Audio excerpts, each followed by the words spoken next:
గతమెంతో ఘనకీర్తి అనే మాట బహుశా మన తూర్పు కృష్ణా జిల్లాకు వర్తిస్తుంది.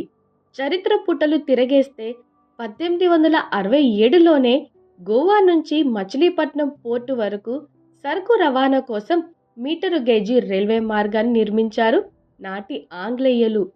సాంకేతికత అంతగా అభివృద్ధి చెందని రోజుల్లోనే తమ ఇంజనీరింగ్ ప్రతిభను లోకానికి చాటారు. కేవలం మచిలీపట్నం నుంచి 45 కిలోమీటర్ల దూరంలో ఉన్న రేపల్లెకు రైల్వే లైన్ ఇక్కడి ప్రజలు తీరని కోరిక. కృష్ణానది 4 కిలోమీటర్ల రైలు బ్రిడ్జ్ నిర్మాణం ద్వారా విజయవాడ గుంటూరు మీదుగా కాకుండా మచిలీపట్నం నుంచి వయా దివిసీమ మీదుగా చెన్నైకు అత్యంత చేరువు కావచ్చు. తూర్పు కృష్ణా జిల్లా సర్వేగంగా అభివృద్ధి చెందాలంటే ఈ రైలు మార్గం ఎంతో కీలకం. కానీ రేపల్లె మచిలీపట్నం రైల్వే లైన్ మనకు ఎన్నటికీ తీరని కల. ప్రతి రైల్వే బడ్జెట్లో మనం ఎంతో ఆశగా చూసే అందని జామ పండు. పరాయి పాలకులైన ఆంగ్లేయుల చిత్తశుద్ధి ఒక్కసారి గుర్తు చేసుకోవడానికే నా ఈ కథనం.